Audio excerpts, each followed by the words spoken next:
देखिए न्यूमेरिकल्स, अब इन पे जो तीन फॉर्मूले हैं, पहला फॉर्मूला किसका है? मोमेंटम। मोमेंटम क्या होता है? Mass into velocity. दूसरा फॉर्मूला बेटा फोर्स का, फोर्स का फॉर्मूला है, ये वन हटा दो, M V minus U by T. और तीसरा फॉर्मूला फोर्स का मास इनटू एक्सेलरेशन। इन तीनों पे न्यूमेरिकल्स आप देख लो। जैसे आपसे बोला जाए, ध्यान से सुनना, आपसे बोला a body of mass 40 kg, body का मास कितना है? 40 kg, it is moving with 20 metre per second. After 3 seconds, after 3 seconds या after 10 seconds, it acquires a velocity of 50 metre per second. Calculate force. Calculate, देखो आपको तीन चीजें इसमें बतानी है, ध्यान से सुनो। एक तो हमें बताना है इनिशियल मोमेंटम, इनिशियल मोमेंटम। दूसरा हमें बताना है फाइनल मोमेंटम। और तीसरा हमें बताना है फोर्स। क्वेश्चन समझ में आ गया? तीन चीजें बतानी है, इनिशियल मोमेंटम, फाइनल मोमेंटम और फोर्स। तो मोमेंटम को हम इनिशियल को P1 से लिख लेते हैं। P1 इनिशियल मोमेंटम क्या होता है? Mass into initial velocity. M का क्या मतलब है? मास। U का क्या मतलब है? Initial velocity. और V का क्या मतलब है? Final velocity. तो ये 40 किलो क्या दे रखा है? मास। शुरू वाली वेलोसिटी 20 है, ये क्या है? U। बाद में वेलोसिटी 50 हो गई, ये क्या है? V। कितने सेकंड बाद हुई? 10 सेकंड, ये क्या है? T। ये समझ आया? फिजिक्स का क्वेश्चन करने से पहले हमेशा ऐसे लिख लेना चाहिए क्या क्या दिया हुआ है। अब फॉर्मूले में डाल दो, बस खत्म। देखो तो मोमेंटम हुआ मास इंटू वेलोसिटी। मास कितना है? 40। ठीक है, जो वैल्यू डालना यूनिट मत लिखा करो। U कितना है? 20। तो 40 इंटू 20 कितना हो गया? 800।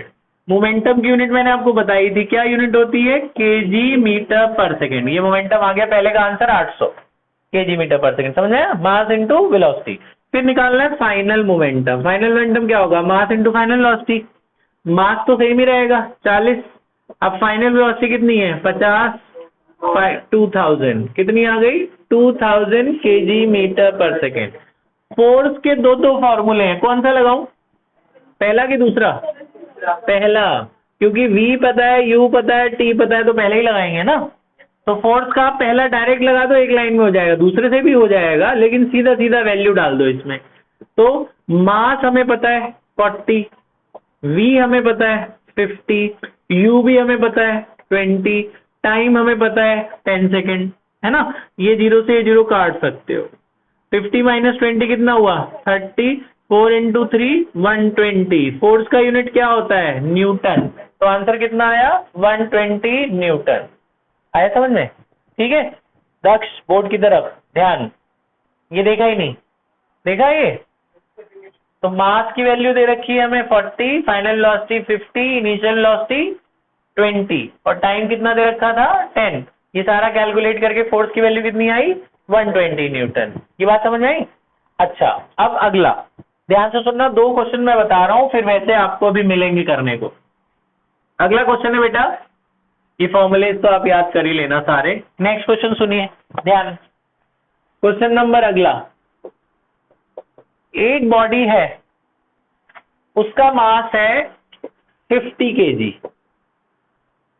इस पे हमने फोर्स लगाया 10 न्यूटन का। एक और बॉडी है, उसका मास है 80 kg, उस पे भी सेम फोर्स लगाया 10 न्यूटन का। ठीक है, फिर इन दोनों बॉडीज को एक के ऊपर एक बांध दिया। कितनी कितनी केजी थी? 50 kg और 80 kg, दोनों को एक के ऊपर एक रख दिया। फिर से फोर्स सेम ही लगाया। कितना फोर्स लगाया? 10 न्यूटन का। हर केस में एक्सेलरेशन बताना है। क्वेश्चन समझ में आया क्या क्या बताना है? तीन केस है ना ये, पहले पहली वाली बॉडी, फिर दूसरी वाली बॉडी, फिर दोनों मिला के। तो हर बार क्या निकालना है हमें? एक्सेलरेशन। क्या निकालना है? ए। तो ये वाला फॉर्मूला लगाना है 3 बार, F equal to M A, F equal to M A, F equal to M A. पहले वाले फोर्स, पहले फोर्स कितना था? 10, ठीक है, और मास कितना था? 50। तो एक्सेलरेशन को A1 ले लो, तो पहला एक्सेलरेशन आ जाएगा 10 डिवाइडेड बाई 50, कट जाएगा।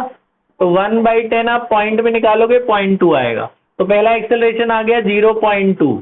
एक्सेलरेशन कितना है? 0.2 metre per second square, acceleration की यूनिट। पहला समझ में आ गया। अब दूसरी बॉडी पे आ जाओ। दूसरी बॉडी का भी फोर्स कितना है 10, मास कितना है 80, दूसरा एक्सेलरेशन को A2 मान लो, दूसरा भी निकल जाएगा ना 10/80, 1/8, इसको भी पॉइंट में निकाल लेना, जितना आएगा उतना 1/8 मीटर पर सेकंड स्क्वायर।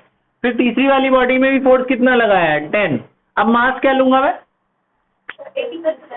दोनों मिला के लेंगे ना, 80 + 50 कितना होगा 130, तो तीसरा एक्सेलरेशन भी निकल जाएगा ना, ये 130 नीचे जाएगा, A से A कटेगा, एक्सेलरेशन कितना बचेगा 1/13। ये बात समझ में आ रही है? ठीक है, तो इस तरह से भी हो सकते हैं, वैल्यूज आपकी अलग अलग आ सकती है। ठीक है, अच्छा, पॉइंट में निकाल लेना, पॉइंट में आंसर निकाल लेना, डेसिमल वैल्यूज दो डेसिमल तक निकालना। ये बात समझ में आ गई यहाँ तक? तो ऐसे मैं आपको दे रहा हूँ, बुक के अंदर जो क्वेश्चन है वो करिए आप। कितने फॉर्मूले हैं, एक मोमेंटम का फॉर्मूला है, 2 फोर्स के फॉर्मूले, उसी से सब कुछ होगा। जो नहीं समझ में आएंगे वो पूछ लेना। अच्छा, एक और बात, तीसरी एक और बात भी सुन लो। चलो, कई बार ऐसा होता है बच्चों, देखो इधर, कई बार इस तरह से होगा कि जब ग्राफ बना के देंगे घर पे ना, सो के आया करो ताकि दिमाग फ्रेश रहे और नींद ना आए पढ़ते टाइम। ध्यान इधर बोर्ड की तरफ, वेलोसिटी टाइम ग्राफ, आपको ना ग्राफ से न्यूमेरिकल भी देंगे। जैसे आपको बोल देंगे कि एक बॉडी थी, यहाँ पे देखो ध्यान से देखना, ये है 10, 20, 30, 40 और ये वेलोसिटी है 100 या 20, 40 और 60। वाई एक्सिस में वेलोसिटी है, एक्स एक्सिस में टाइम है। ग्राफ ऐसे गिर रहा है नीचे की तरफ, ये ग्राफ गिर रहा है। बॉडी का मास है 100 किलो, 100 किलो की बॉडी है। बोला ग्राफ से बताओ उसमें फोर्स क्या लगा। एक बॉडी है, उसका मास कितना था 100 kg, और ग्राफ से देख के बताना है उसमें फोर्स क्या लगा। क्वेश्चन समझ में आ गया? तो बेटा ऐसे वेलोसिटी टाइम ग्राफ से हम एक्सेलरेशन निकालते हैं। मैंने आपको मोशन चैप्टर में बताया था। एक्सेलरेशन कैसे निकालते हैं, परपेंडिकुलर डिवाइडेड बाय बेस, इसे स्लोप कहते हैं। स्लोप क्या होता है, perpendicular divided by base. Acceleration कैसे निकलता है, ये ट्रायंगल बन रहा है, इसे परपेंडिकुलर कहते हैं, इसे क्या कहते हैं बेस। परपेंडिकुलर कितना है यहाँ से यहाँ तक 60, परपेंडिकुलर कितना है 60 और बेस कितना है 30। जब ग्राफ नीचे आ रहा होता है तो माइनस लगाते हैं, एक्सेलरेशन कम हो रही है ना, उसे क्या बोलते हैं रिटार्डेशन। तो ये इससे कट गया 3 से 6 कट गया 2, तो एक्सेलरेशन की वैल्यू कितनी आई -2, एक्सेलरेशन आ गई। अब हमें क्या निकालने को बोला था, फोर्स। फोर्स का क्या फॉर्मूला होता है, मास इनटू एक्सेलरेशन। मास कितना दे रखा है 100 kg, एक्सेलरेशन कितना निकाला है -2, तो 100 × 2 कितना हो गया 200, तो फोर्स कितना आया -200 न्यूटन। समझ आया फोर्स कैसे निकलता है ग्राफ से? पहले एक्सेलरेशन निकालना है। एक्सेलरेशन कैसे मिलेगा, परपेंडिकुलर अपॉन बेस। एक्सेलरेशन को उठा के इस फॉर्मूले में डाल देना, मास तो दिया ही हुआ है उन्होंने। ठीक है, अब पॉज कर दे बेटा, बुक से निकालिए, बुक से क्वेश्चन करिए।